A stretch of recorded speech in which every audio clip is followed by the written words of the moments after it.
Scooters coffee this morning. We had a little bit of Coke over here. Got us ready to go. Fired up in the morning. Scooters.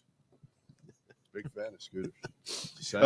We did have a couple snafus in our travels, though. There was a delay at the airport in D.C., and then you decided to order an Uber from the airport to the airport last night. I did. The Uber driver came and looked at where we were going and basically said, like, yeah, your destination is we're here already. Yes. So I had to plug it in. The map, and it was literally just a loop right back. Could have made, honestly, she should have just gone around and made like her fare. I don't think we were at a point last night where we would have even noticed. I was pretty tired. That was a 19-hour day yesterday. Yeah, anyway, we made it up here to Sioux Falls. I'm so excited though. Like we were here last year, and I would say this was as much fun as we had last year on our media day tour. Great coaches, entertaining. The players were awesome last season. I remember, we interviewed Zeke Mayo at the end of the day, and now Zeke's starting at Kansas. So it just goes to show you how good this league is. William Kyle, now at UCLA. Might start at UCLA. Right. I mean, this league is loaded, and there's a lot of new faces in the Summit this year. And, it's harder to get to know these guys quickly, the turnover and everything like that, even the coaches. But, we're going to try to help you out. And kind of give you a rundown of what to expect this year. I got to imagine that Eric Henderson is just so happy to hear you talk about how he has a point guard starting at Kansas and a center starting at UCLA. But this is the world of modern college basketball. And what I am curious to talk about, and Hendo is going to be joining us here at 12:40. He is last, saved the worst for last, apparently. I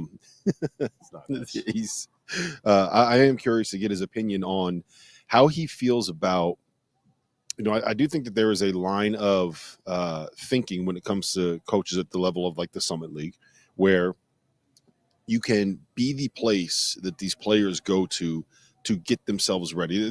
The way that it was referred to me by someone is operate kind of as like the AAA for some programs, right? Where you bring them in, you give them 2 or 3 years, you get them ready, and then you get them out the door to the high majors. It's kind of the same. That's AA now, where the stars come up from AA. Yeah. You don't know anything about baseball. I'm the baseball. Some of us coach. You followed baseball for like a year. I'm a 9U baseball coach. Bandwagon. I'm a championship winning 9U Little League baseball coach. No, but I do think that it's an interesting theory. Well, you can embrace to execute. Yeah, you can embrace it. Some coaches are even selling that aspect. Right? Mm-hmm. They're even recruiting that way and saying, "Hey, listen, come here, and in a year or two, I'm going to help you get to the high majors, the ones that didn't recruit you out of high school, where you're going to make a lot more money and have it." Most I think are fighting that, but there are some actually with that sales pitch, which shocks the heck out of me, to be honest. I think it's smart. I think it's savvy. It's adapting to the new world. It's the same thing that a lot of these high major programs do. Like, do you think when Bill Self is recruiting a freshman to Kansas, he's saying, come here in 4 years, we're going to get you your degree, you're going to have a great time, you're going to make memories. He's bringing him in saying, you're going to come in here, you're going to be 2 years and 2 years max, and we're going to get you to the league, and we're going to get you to where you're making a bunch of money.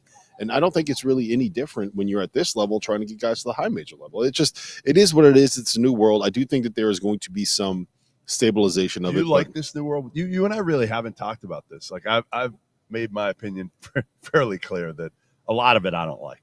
Some of it I like, that the kids are getting paid and compensated, and they see their jerseys in the stores and they've made nothing off them, and a billboard down the street, and now they're making some money off those. But I think it's just gotten out of control. Well, yeah, the problem was everything kind of happened at once, right?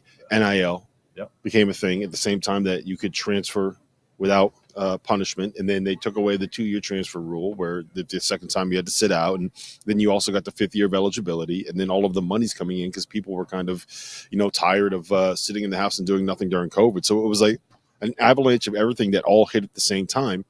And it'll sort itself out. It might be 2, 3, 4 years before it does, but it'll sort itself out. I have no doubt about it. All right. Well, can we unveil the preseason poll? I think we should, because this is a little bit surprising. I got to say, what is the preseason number 1? That's not surprising. Look at you. You're trying to flip to Well, it. I thought we were going to do the preseason player of the year poll first. No, I think people want to know the preseason predicted order of Go finish. ahead. Unleash it. There you go. I mean, you got it right there on your screen. Marvin Menzies in Kansas City at number 1. I don't know if anybody would have predicted that a year ago when Marvin was picked to finish down the bottom of the league, and they had a really good year last season. So we're going to talk to him first, which is apropos since they are picked first. So we'll talk to him in a few minutes. But, again, listen, brings back Jamar Brown, one of the few all-league guys back from last season. And I think that's a big part of it, right? It's retention. Well, it's not just Jamar Brown. They bring back 5 starters and basically like 6 of their top rotation players. It's weird. They had a whole bunch of guys transfer out, but it was none of the guys. Yeah, it's a weird. I can't wait to ask Marvin what his pitch was to be able to get all these guys back, because free Oklahoma Joe's barbecue in Kansas City.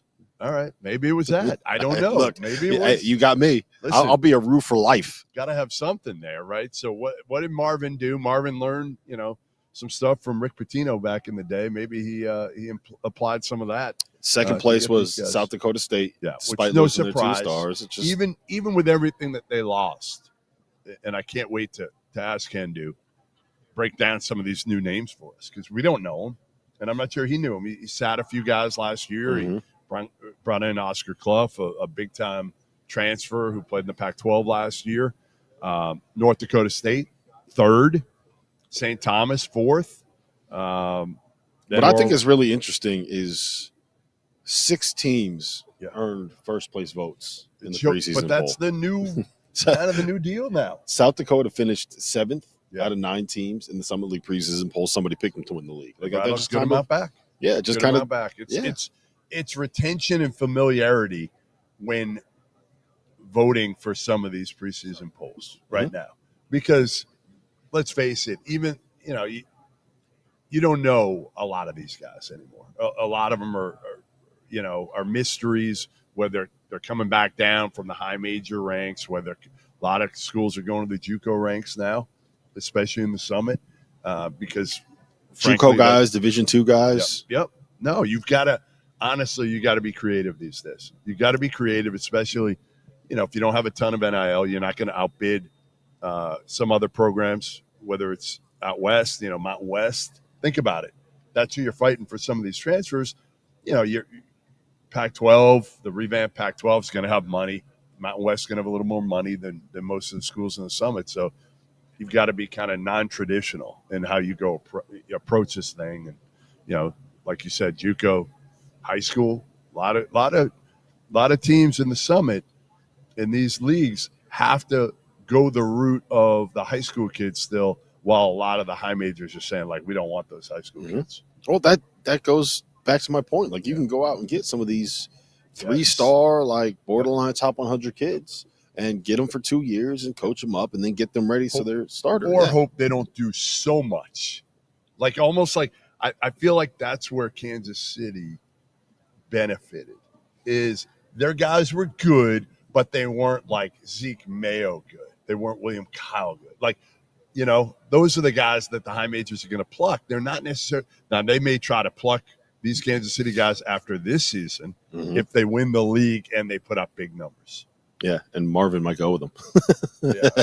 Who knows? Yeah, I don't think so we'll see. He's going to be joining us here in just a minute or two. Let's talk a little bit about the preseason all-conference teams. Yep. I don't think it's really any surprise that Isaac McBride from Oral Roberts was named Summit League preseason player of the year. You remember talking to him last year. Oh, he was a delight.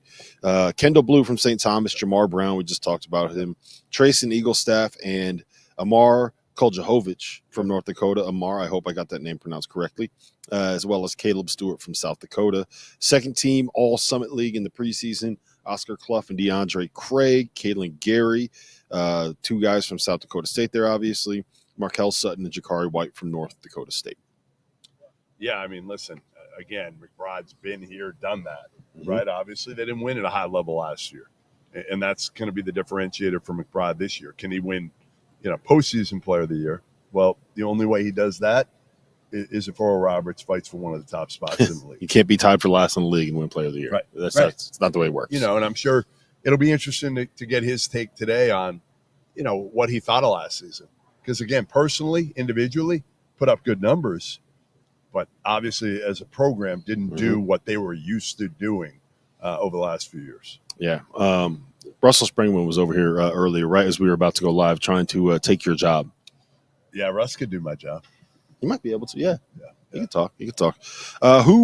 What team are you most looking forward to talking to here?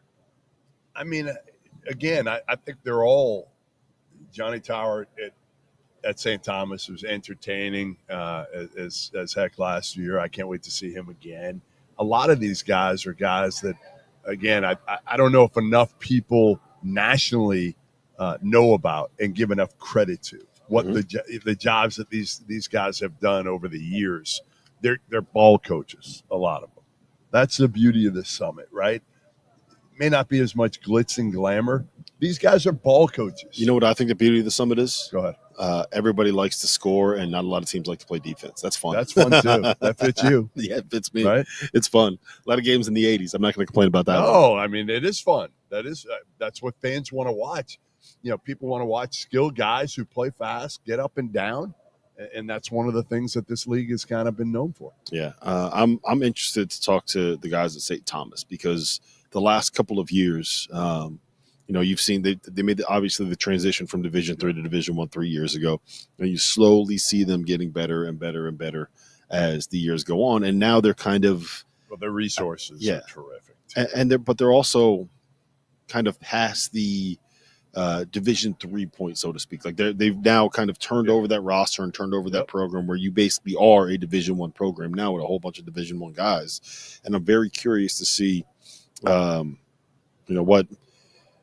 they kind of feel about where they stand and what the season is going to look like for them.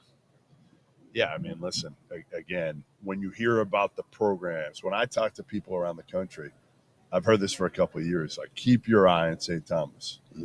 Because of Johnny as a coach, because of where they're located, because of the resources they have, like they could be a sleeping giant. And again, they're just going to be on the upswing. You've seen it already. To be able to come in the league and do what they've done, to be able to go from D3 to D1 and have that level of success right away. I mean, there aren't many schools. Merrimack did that in the NEC a few years ago. Came right in, but generally, but that was Division II. Lumps. That was Division II, not Division III. True. That is trust me. That's a big step up. Yep. That's a big step up. Duncan Robinson's not walking through that door. No, he's not. He's not. Okay. He's not. He's now in the NBA. Yeah. So, yeah, you want to come on up? Yeah, let's bring Ryan Powell up here from the Summit Leagues to talk a little bit about the program, and talk a little bit about the conference. I think. Here's my guess. I was told per source, Ryan, and you can confirm whether or not this is true, that you actually canceled Marvin's Uber here this morning because you wanted to get some shine. I did. I wanted to build my brand, so that's the most important one. No, ran a little late, but he'll be here and talk about the Roos, who were preseason number 1. So, pretty good. 6 teams had a first place vote, so.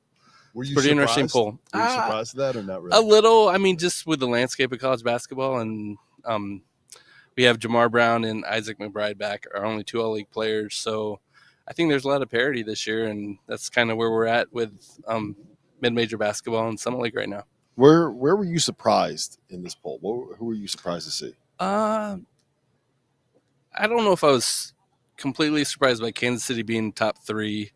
North Dakota State, a little down last year, but they are always projected to be top 3, and that's where they were. North Dakota finished in second last year. They lost BJ Omot, but they bring 2 first-team All-League guys back, but they're picked 6th. Maybe they're a little surprised at where they were. Maybe they top half of the league finished, but and Denver made the title game last year. Obviously, you lose Tommy Bruner, but they have some guys back. Omaha loses Fiddler, but they have some guys back. So 1 through 9 is pretty. It wouldn't surprise me to see anybody at the top at the end of this thing. So it's kind of exciting too.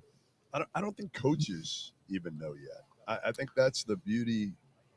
If there is a beauty of the changing college basketball landscape, it's that. It's the uncertainty going in. And again, like you said, 6 teams getting votes. for the top spot. It's just one of those things where even coaches, they think they have a feel for their team, Right. but they don't really know these guys because a lot of them haven't recruited them that long, the transfers. Exactly. And that's the fun part of it too. Like, just, you said uncertainty, the unknown, like it's new. It's just kind of, it's a transition, right? For us, maybe we're used to having multiple all league guys back or multiple teams that make a run, but it's nice to have some new names at the top of our list. Kansas City, I did some research. I don't think they've ever been projected number one in our preseason poll. So that's kind of an exciting thing. And just overall, like 1 through 9, like I said, it's pretty exciting. He did some research, and he's still taking a guess on whether or not. That's how you know you're coming to the pros here on the Summit League. When you guys are kind of putting stuff together for the season, you have to deal with this turnover. You're introducing yourself to a lot of these guys too. How do you go through that process on your end? Yeah, it's a lot of research. Like, we have Oscar Clough here from South Dakota State, big man from Washington State. Like, he's the only one on our preseason all league first or second team that's a newcomer. Like, the other 10 all played in the Summer League last year, which probably is a little bit of a nod to those guys from the coaches, right? Close, Media, give it to the guy right. who's been here. But he's a guy who, Eric Henderson, obviously you lose William Kyle to UCLA, but then you go get one from the Pac-12 to hopefully replace him and be a big man inside. So it's kind of fun to learn the new names. Like, there's a JUCO kid at Omaha, name failing me right now, but he's supposed to be a big time player. So Markel Sutton, kind of being Frankie Fiddler's second man last year, has got a chance to emerge and be a really good player. So there's a lot of things to learn, and it keeps me busy, that's for sure. Here's what I would say. Kansas City last year was picked where? Eighth. Right. When we were here. Yeah. We didn't give them much of a thought last year. And now they've gone from where they're the favorites to win this thing. And I think that summarizes the landscape of college basketball, whether it's a Summit, whether it's the A-10 where we were yesterday, whether it's the ACC where we'll be later this week. I don't think it matters. I think, again, you've just got so many questions because of the changing rosters. And again, that's if there's one kind of silver lining to all this, it's the kids are making some money. Good for them. Right. And the fact that, you know what, like, everybody's got a chance every year now. Well, it's the fine margins, right? Like, a lot of times you can see who's probably going to be the best team because they probably have the best talent and the best coach. And a lot of times, and not just in the Summer League, in most conferences, there's a pedigree that comes with those programs that allow you to maybe get a higher level of player. Like, that's just the way that it works in college athletics. For sure. But once you kind of get into the meat of the conference, so much of success depends on how well do you guys know each other? How well do you play together? How well have you been drilled on running this set? How well do you defend this way?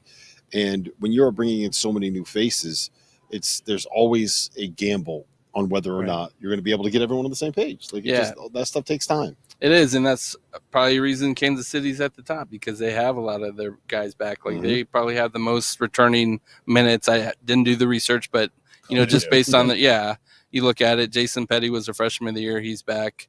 Anderson Cobb didn't play much last year. Coming back for his 6th year, he's a difference maker too. He's older than Dustin. And then Jamar Brown, I think, is just probably a guy that every coach in this building today would love to have on his team. Like, just both ends of the floor, toughness. All right, I got a question for you. All right. Who is, in your opinion, the most entertaining coach in the Summit? Who is the guy that, like, could do stand-up if there's anybody? You know who's funny, and he's coming up here first, is Menzies. Yeah. Like, we did a segment with him yesterday, and he opened just with a joke. Marvin, you know what happens when you show up late, right? He's walking in right now. This is perfect timing. Right out there. My apologies. They don't need to talk to me. You're good. No, you take my place. You're better than I am. I was just about to talk everyone about up your here gumbo. together. All right, I appreciate it. Thanks, Ryan. How we doing, guys? LA. Marvin, how you doing, man? We are live. Hey, there's no LA traffic in Sioux Falls. Mics are hot. Don't say anything too crazy right now. All right, here we go. How we doing, guys? Marvin Menzies, Jamar Brown. How are you guys? Marvelous. You already know. I've been feeling good. Pick number 1 in the league. Well, let me ask you this. Is that why you showed up late? Yeah, you know, Pick got number one. You feel like a you little just walk in swag, little whenever you swag want? walk in, you know. No, actually, it's all my fault. I went to the other arena, which went was to the across the Pentagon? street from the hotel. Was it Sanford? The Sanford Pentagon. Pentagon. Yeah, You did? as they say, as the young folks say, my bad. Look, you know what? He last night on our Uber from the airport, he got the Uber to go back to the airport. It was the True story. It's She where we picks us ordered up, it. And and she's like, "You're "Where you at your going? destination." Where are you going? I'm like, we're going to the hotel. She's like, yeah, you put it in. Which you go to the plane? Which airport. plane We're you going to sleeping on? All right, so let me ask you guys this: you are picked first in the Summit League preseason poll. I don't know if you've seen it yet. I but had you not are, seen but that. you are picked first. Last year you were picked 8th, and you guys finished 2nd. Do you like having that target on your back? Do you like being picked number 1, or do you want to be able to use that motivation? It was like, look, everybody thinks we suck, guys. You know, normally, yeah, you know, normally in a normal landscape, the preseason polls were probably a little more accurate. You know, we were picked 8th and we took 2nd last year, right? So I think this is great, right? It's good to Good for see the program, Yeah, right? good for your program, great for Right. Kansas City, Yeah. you know. But at the end of the day, you guys know we got to go out and play the games, and don't mean to sound so, you know, the boring politically correct answer, Marvin, but it you're really not is for it. true. But it really is true. You know what I mean? It's like, okay, oh, this is good, great. All right, we're making some progress. They're looking a little bit, so let's keep it moving. Well, you have so much back. I mean, Jamar, like that's the one thing I think part of the reason you're picked high. Obviously, you did well last year, and you returned most of your key pieces. Right. Give me the biggest difference from last year's team to this year's team. I just think it's just the commitment that the guys, put into the weight room, on the court, off the court. The guys just want to get better every day. We see it every day, and they just want to learn. What about your game? What are we going to see differently from your game? What has Coach maybe challenged you in the offseason with? Just the leadership role, just being more vocal and just uplifting the guys and making sure guys are on point. Just taking one game at a time, just one practice at a time, and just getting better every day. How do you? So if you got to be a better shooter, right? Like you get in the gym, get on the gun, get up 1,000 shots a day. Right. You want to be a better ball handler, doing 2-ball dribbling drills, do all that kind of stuff. Right. If you're trying to be a better leader, Jamar, like how do you practice that? How do you work on that? Is it something where like you are trying to make sure that you're the voice that people hear when you schedule maybe captain's practices in the office? Like how do you do all that? Yeah, I feel like it has a little bit to do with self motivation. You gotta want to get into the gym. You have a bunch of guys that want to get into the gym, that want to get better. So it kind of helps me a little bit. When I'm telling them things and I'm teaching them things. Whether that's in practice or off of practice. It just helps me a lot more because they care a lot and they want to get better. And it just takes a lot off my plate. So One thing to add on that, as far as his leadership part. Last year, when I told Jamar being quiet is being selfish, he took that to heart, and he realized that, like, yeah, when I don't help a teammate, I'm actually kind of just worried about myself not messing up, and so he started to become much more vocal, and so we're trying to continue on that, and not just talking to talk, but to really teach and have constructive criticism when you're talking to your guys. That's hard though for a guy who came in first year Division I. Right. He's trying to find his way, right? Aren't you, Jamar? Like right, yeah. that's one of the things. So it probably took you a little while, and then okay, you're feeling good about where you're at within the team, and in the same year, that's not easy to do. No, it wasn't. But I think would you agree with when you kind of conceptualize that was selfish? That's when you say, well, I got to make myself It's a uncomfortable. great way of doing it. Yeah. It's a good way of kind of bringing it to him. Yeah. You know what I Because mean? he's definitely not selfish. Right. So when right. I say, hey, this tendency is making you so, oh, okay, well, shoot, I guess I better try to force myself to talk a little bit. So you talk a little bit about getting in the gym and guys developing, right? What have you seen out of Jason Petty? He was freshman of the year last year in the Summit League. He is back.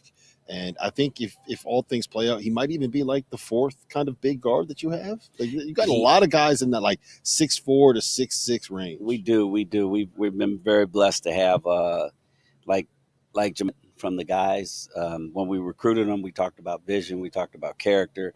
I've kind of shifted my recruiting mode now to looking for guys that I think I would have a chance to retain, not just get in the program, but where's their parents' heads, where are their heads, what are their goals, and then you kind of got to evaluate all of that. But I mean, to your point, I feel like the right collection of guys being pushed individually, and then them pushing each other. It's the old player-led deal, right? To getting to holding them accountable, to holding each other accountable, and then I can start to let go of the reins a little bit.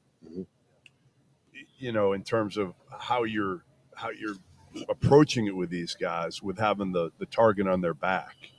Have you talked to them about it? Like, it's going to be different. Last year, you could sneak up on people. Right. I don't think people probably took you that seriously going into the year. They're looking at you eighth, and now it's a totally different ballgame. You've been there. You've been there in New Mexico State over and over and over. Right. No, we haven't dived into the deep conversations yet about the mental approach to that, mental preparation for that.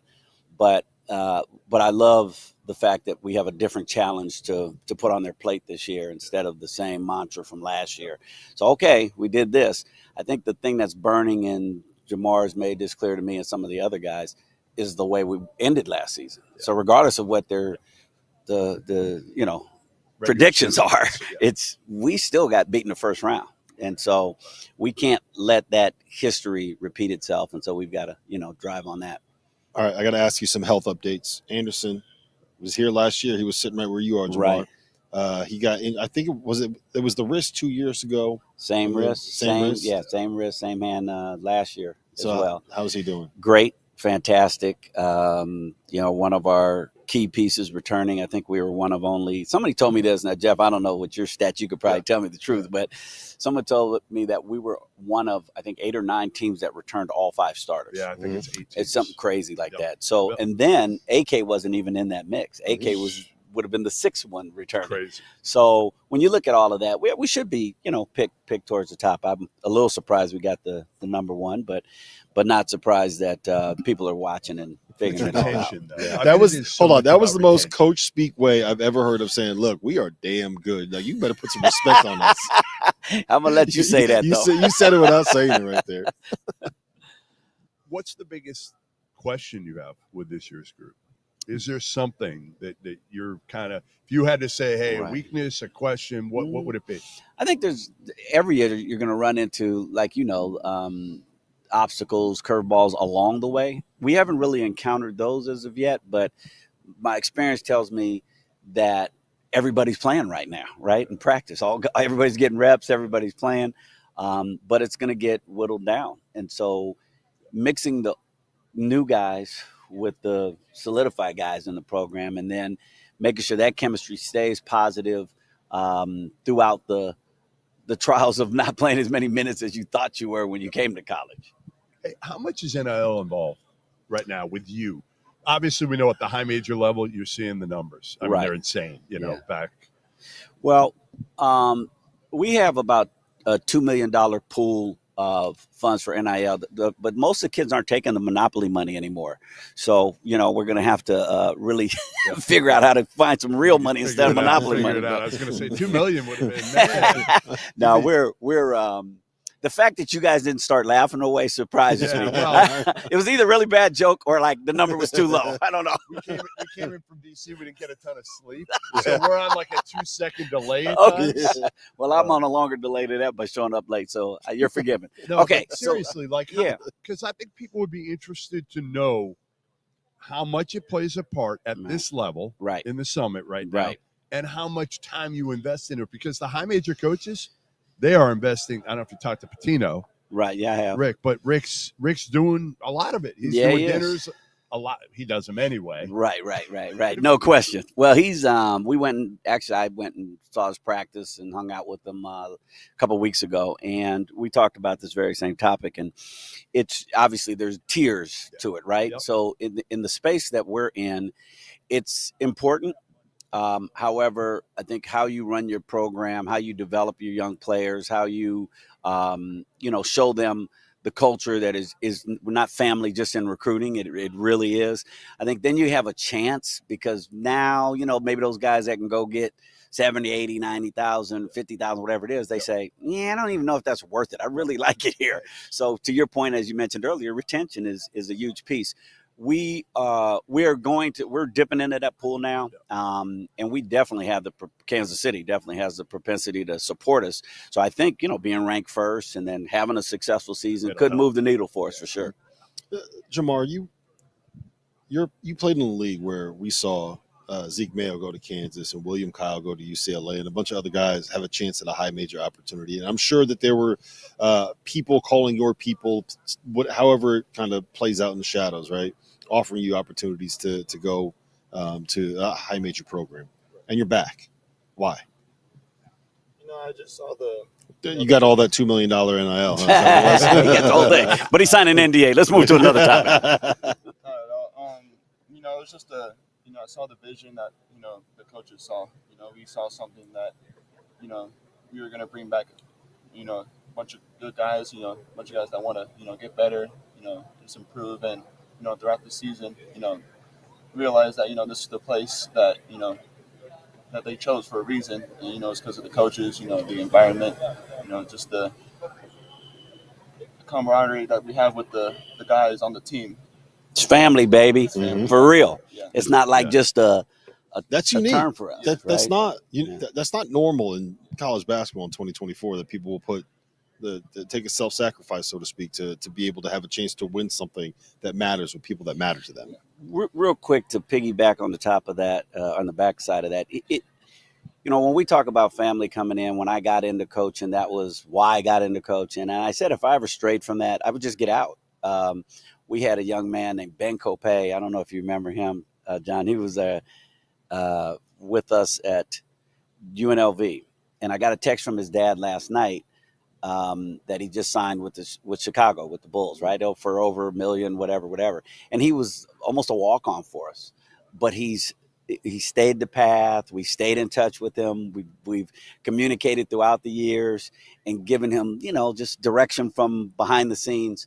And to see him sign, I'm getting goosebumps thinking about it. This kid didn't play for us. Why you want to do it? Right? Yeah, those are the things. It's amazing. That make it worth it. Yeah. Still in this culture where everything's changed, right? 100%. Everything's changed. It makes it a little more difficult in the off season. No doubt. Right? No doubt. But those are, watching him go from, coach's college to have the year he had, and then hopefully take the next step, right, and play professionally would be.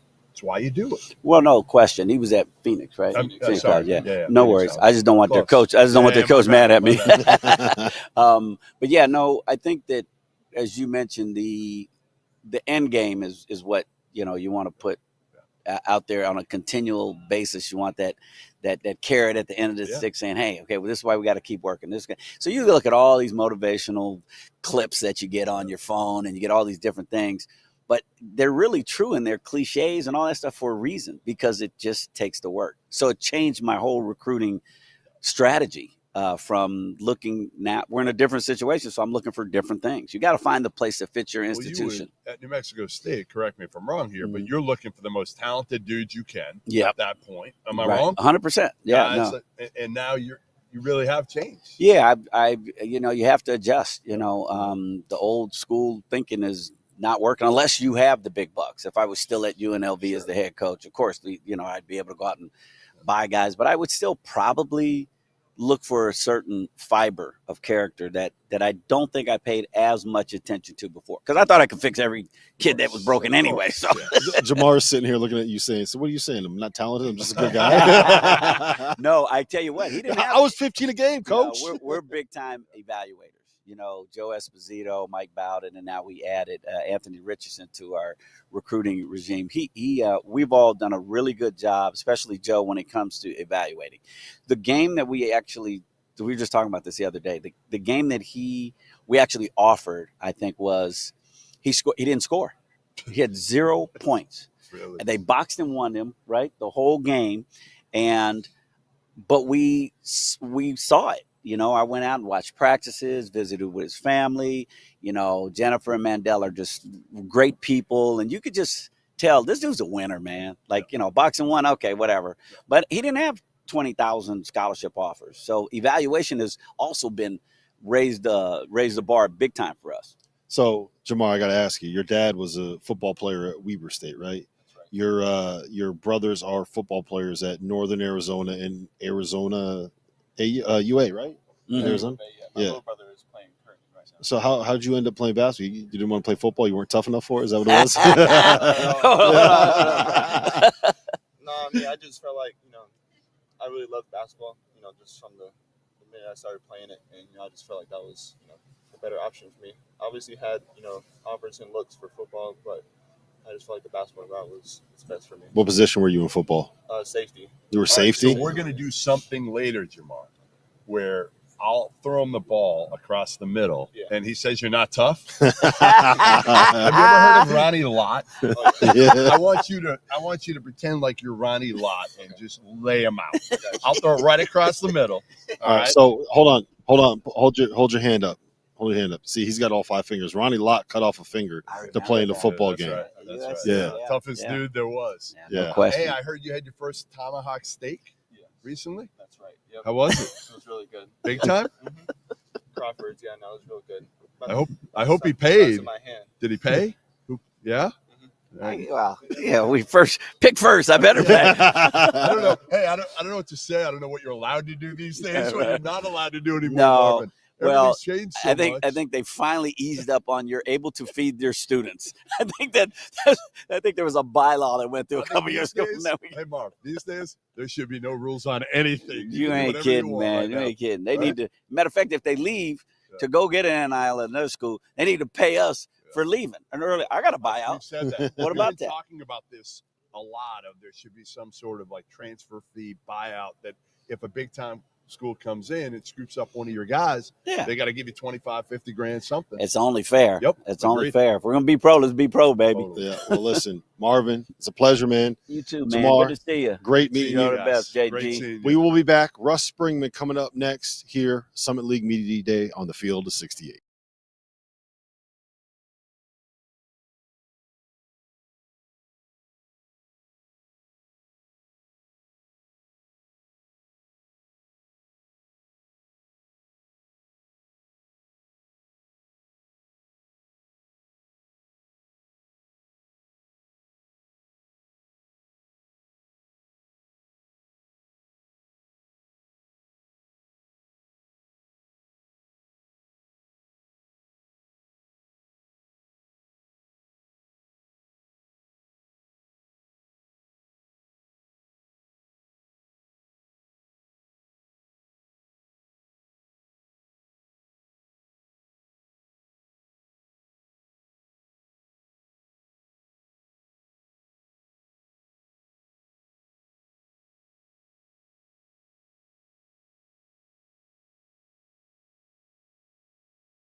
Oh, welcome back to Summit League Media Day here on the field of 68 live from Sioux Falls, South Dakota.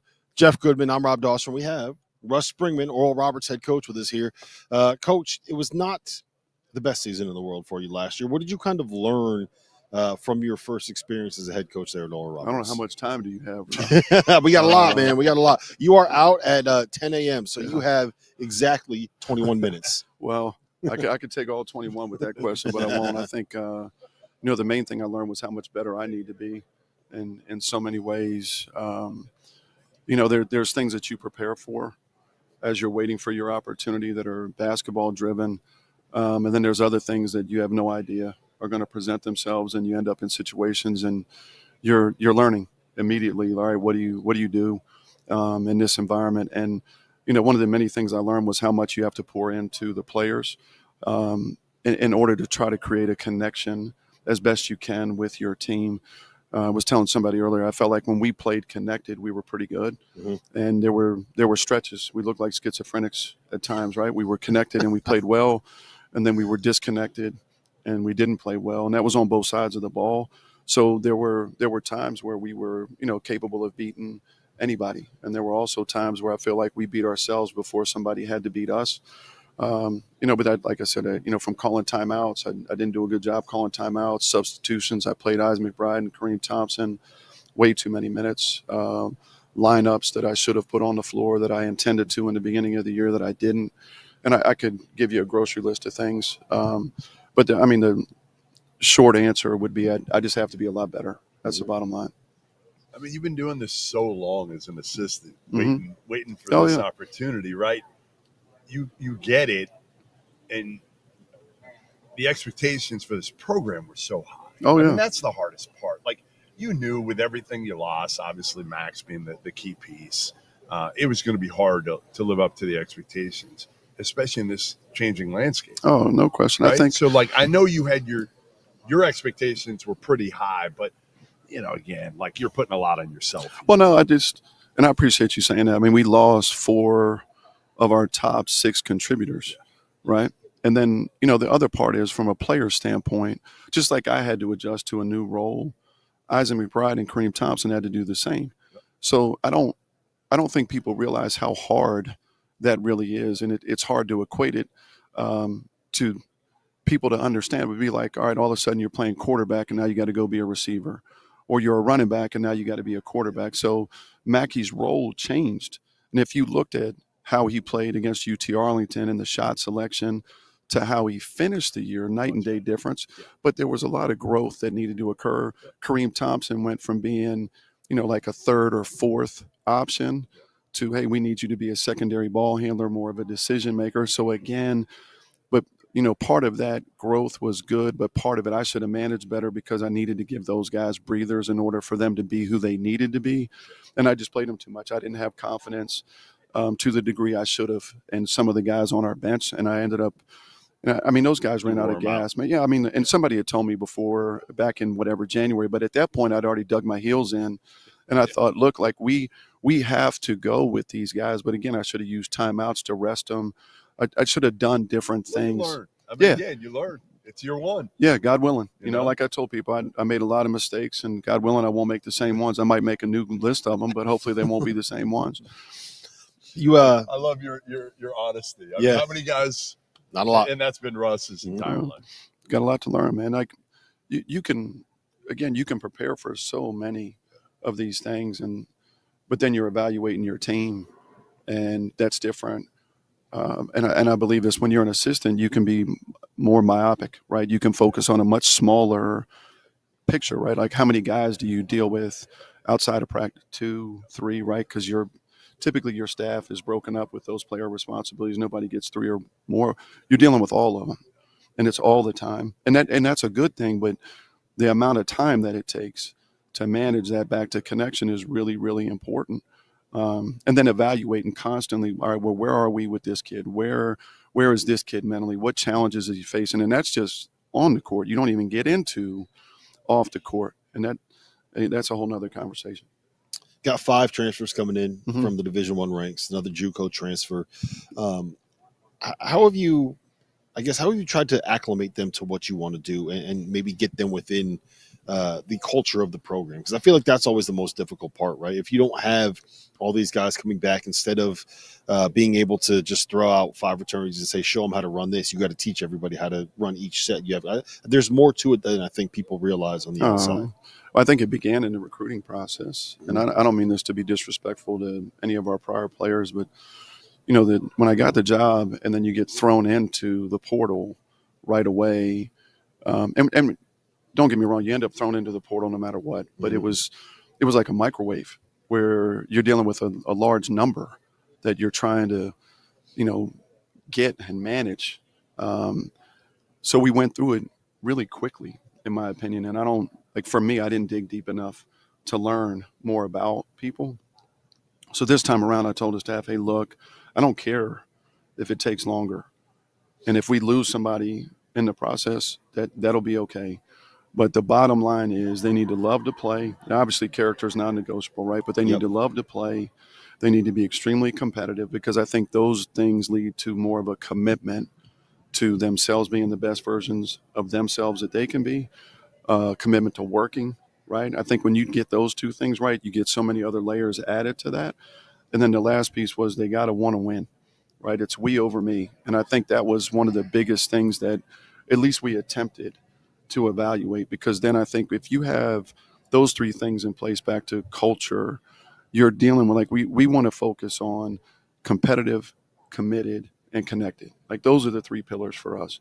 Well, the one that's most important is that connection, right? It's like people always say, if you fight with 4 fingers and a thumb, you're probably going to lose. But if you ball your fist up, you got a chance, right? If 5 is together, you got a chance. So we were really intentional. And who knows, Coach Barnes used to always say, you never know who you got till you got them, right? Because the truth is, for a lot of kids, even if they're in the portal, the majority of their career has gone the way they wanted it to go. So now they're faced with a challenge. How do they respond to that challenge? What's their intention when they get to your place after that challenge? And trying to dig more, and why are you leaving?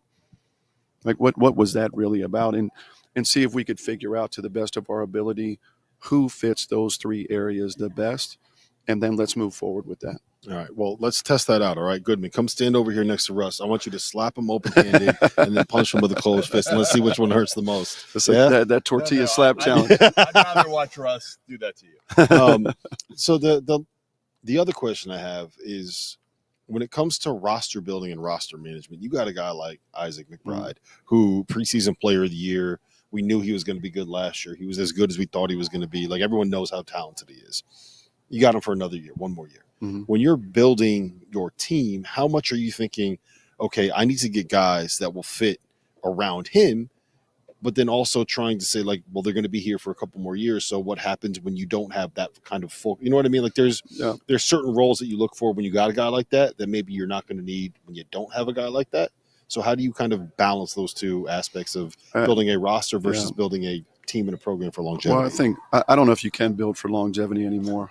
I really don't. I had somebody, Anthony Grant, told me this summer on the road at Peach Jam, you have to really coach for 9 or 10 months, that group, and then the reality is you're most likely going to start over again, and that's just the current landscape of college basketball. Crazy to think. It is. When you were an assistant, you're never thinking that when you got a head job, that would be your mentality. No, I used to recruit with a 3-year plan. Right? All right, this year we're probably going to lose these. These guys could leave for early entry to the draft. This kid could end up not playing as much. Okay, well, how does that factor into next year's priorities? And then the 3rd year would be an aggressive, ideological approach, right? But literally a 3-year recruiting plan now, that's way gone. But I think you have to always evaluate who you have, right? So with Isaac McBride, you have somebody, to me, that is a very versatile player offensively. And he's grown as somebody that creates shots for others. So when we were trying to attract people to our program, it began with that major piece because it affects everything. All right, so who in the backcourt can play with him? And we were up front with people, right? He's going to play on and off the ball, depending on who we get, because it's good for him to be off the ball too. But for his future, we want him to be on the ball, because typically that's how he's going to be evaluated. And I want to do what's best for his future. Luke Gray, freshman, broke Blake Griffin's record. How about that? Yeah. I mean, small school. Yeah. Right. I mean, you and I remember Blake when he was back in high school. I've got too many mental scars from that guy. I That mean, guy was dude, incredible. all right, so I'm not asking you to compare him, but obviously the kid was productive in high school. Can he come in and make an impact? Time will tell. I think like Luke is physically talented, and at 6'7", 235, he's just different in high school than a lot of the people he was matched up with, and he had a tremendous coach. And I do think Luke is going to be really good.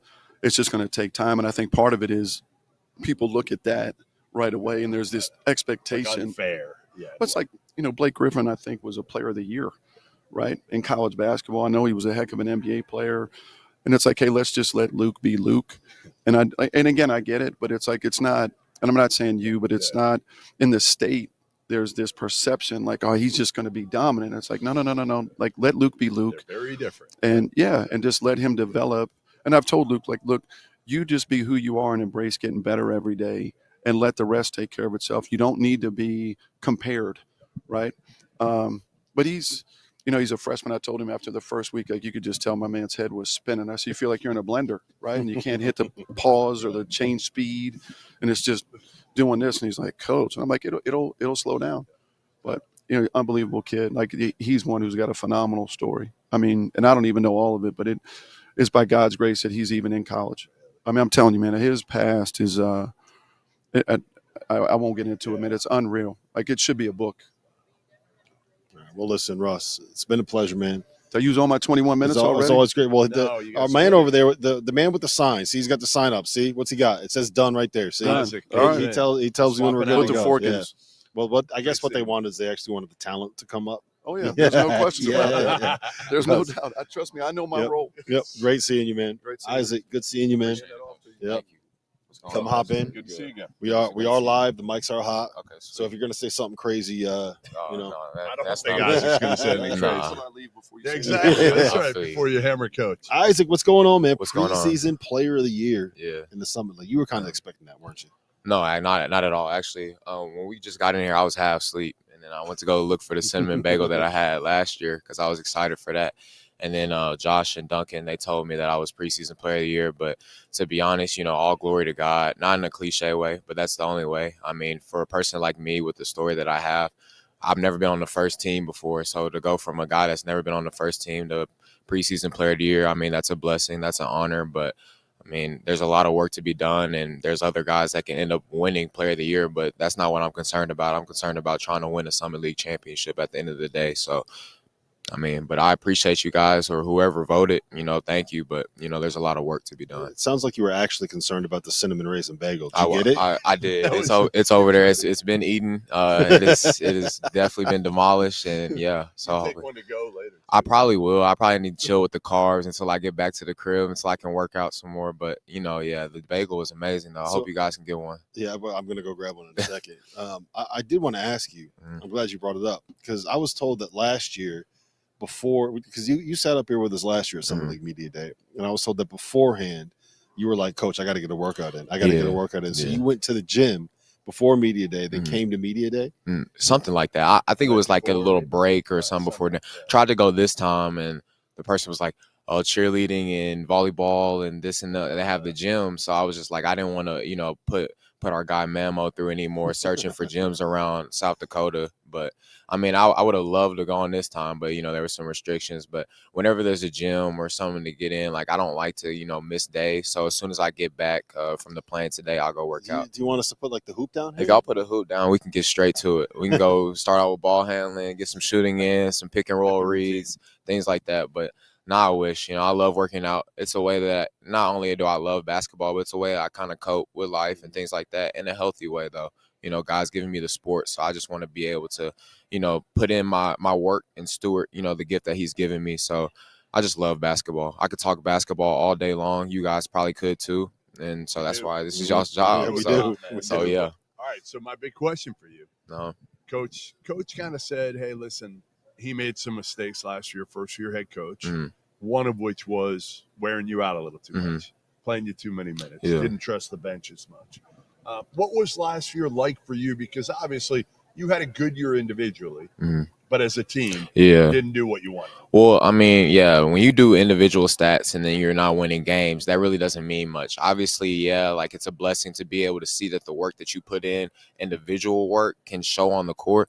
But if it doesn't result to wins, then it really means nothing to me and our program. To be honest, we're used to being able to go out and win 20 plus games and then fight for a Summer League championship. And we're thinking about March.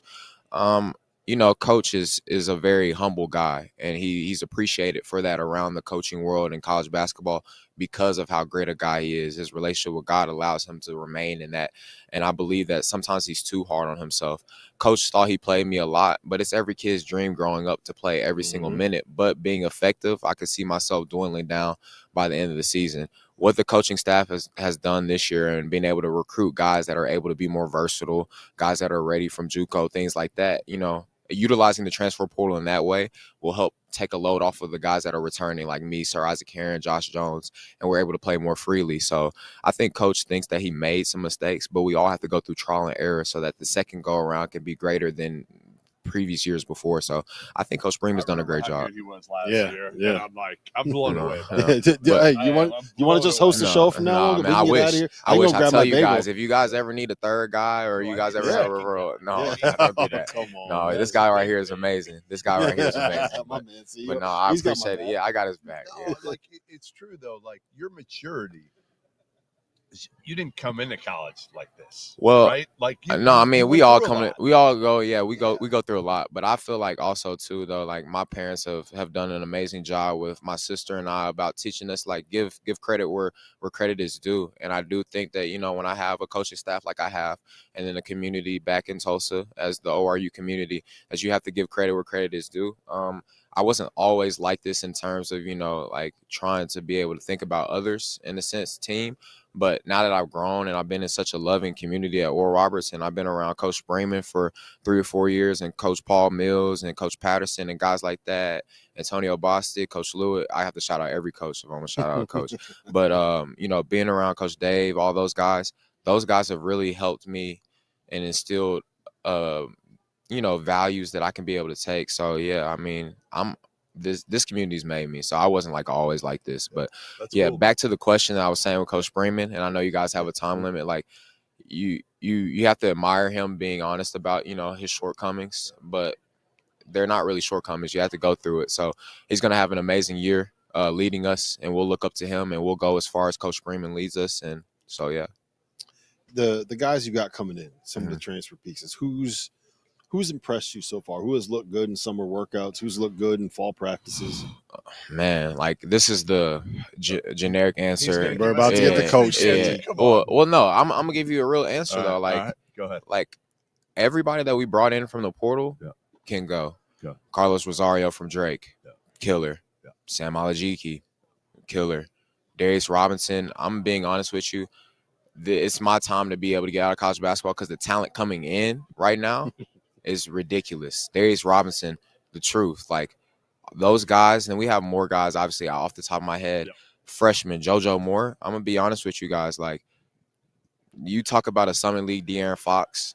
Like, if you took that, like, I honestly think I looked at JoJo the first day of summer workouts, and I was like, if this is how freshmen are around, like, you know, Ryan Williams from Alabama, like, he is our Ryan Williams. Like, he's that guy. Jim Rat, great kid.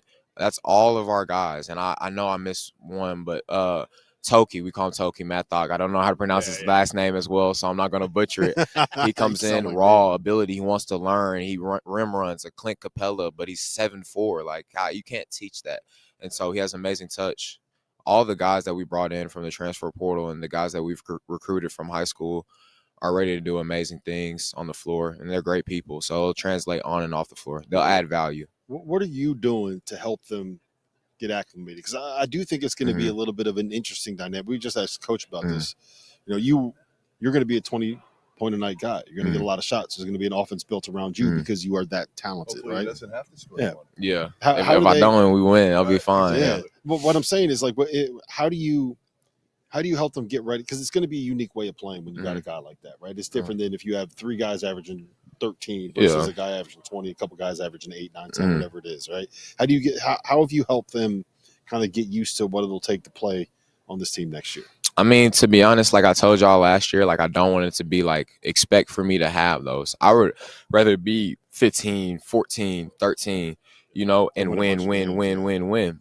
Because growing up and being around my AU programs, I was with my dad and some of the coaches like Coach Coleman, guys in my community that helped me. They say if you win as a collective group, everyone eats in the term. So everyone gets an opportunity.